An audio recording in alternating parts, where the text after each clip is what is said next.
વાહન ઓવરટેક કરવા જેવી નજીવી બાબતે બોલાચાલી થઈ, ઝઘડો થયો અને ઉગ્ર સ્વરૂપ ધારણ કર્યું. આ કેસમાં બે સગીરોએ ભર બજારમાં એક યુવકની હત્યા કરી લીધી. મોરબી પોલીસે આ કેસમાં આગળની તપાસ તેજ કરી છે.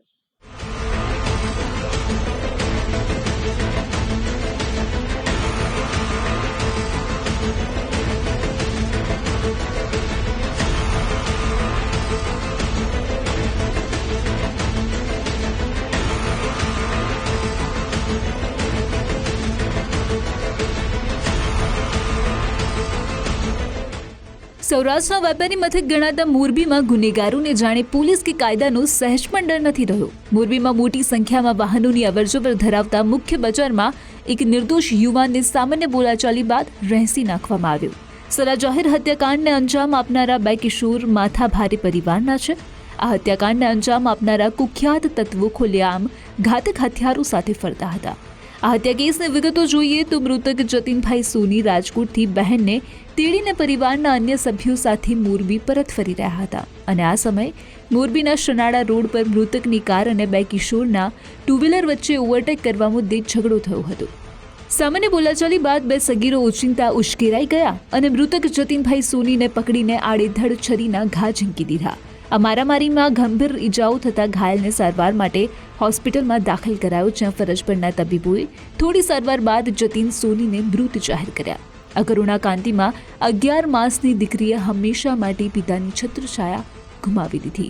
આ હત્યાકાંડને લઈને મોરબીના વેપારી આલમમાં ભારોભાર આક્રોશ જોવા મળ્યો. સોની યુવકના નિધન બાદ નહેરુ ગેટથી માંડીને ગ્રીન ચોક અને છેક દરબારગઢ સુધીના મુખ્ય બજારો સંપૂર્ણપણે બંધ રહ્યા હતા. વેપારી ધંધાકીય માણસની આવા લુખ્ખા તત્વો આવી રીતે જેમ તેમ છરીઓ મારી દે અને મારી નાખે તો આ લુખ્ખી તો બધાની બંધ થવી જ જોઈએ.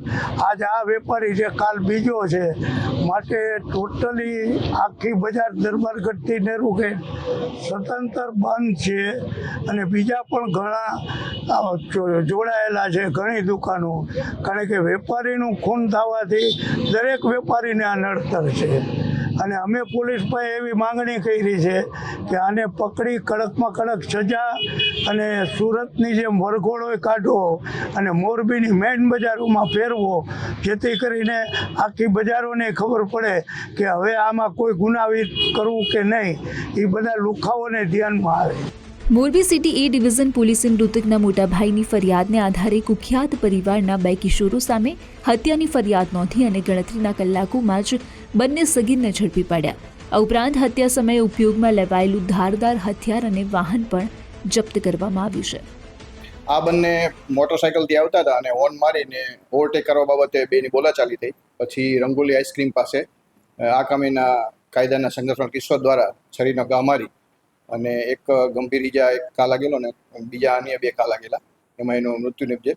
અને આ કામે જે એના પરિવારના ગુનાહિત ઇતિહાસ છે એમાં ઝડપી દરમિયાન ભરત ઉર્ફે બીકે કાળુ છે તે અહીંયા લીલાપર રોડ પર છે. એની ઝડપી દ્વારા એના ઘરની ઝડપી કરવાથી એના પરિવારના સભ્યમાંથી એની પાસેથી બિયર નંગ 22 અને બુલેટ એક દસ્તાવેજ લગતા ડોક્યુમેન્ટ મળેલ છે.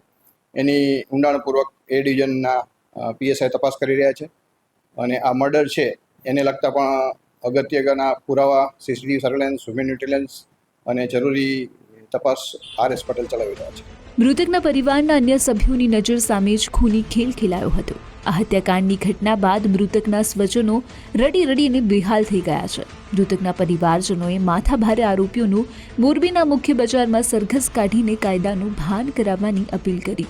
આ ઉપરાંત ફાસ્ટ ટ્રેક કોર્ટમાં કેસ ચલાવીને ઝડપાયેલા બંને કિશોરોને ફાંસી જેવી આકરી સજા આપવા અપીલ કરી, જેથી ભવિષ્યમાં મોરબીમાં અન્ય કોઈ વ્યક્તિએ પોતાનો સ્વજન અકાળે ન ગુમાવવો પડે.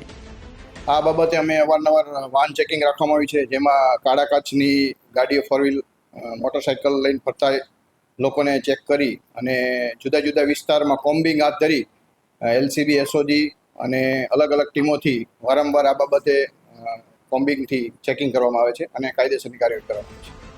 ફિલ્મો અને વેબ સિરીઝમાં પીરસાતી હિંસાને કારણે સમાજના કિશોરોમાં આક્રમકતા વધતી જાય છે. સાવ નજીવી બાબતે થયેલી બોલાચાલીમાં સોની વેપારીની હત્યા થતાં પરિવાર પડી ભાંગ્યો છે. આ હત્યાકાંડ બાદ મોરબીના અન્ય વેપારીઓમાં પણ ફફડાટ ફેલાયો છે. નિલેશ પટેલ, ગુજરાત ફર્સ્ટ, મોરબી.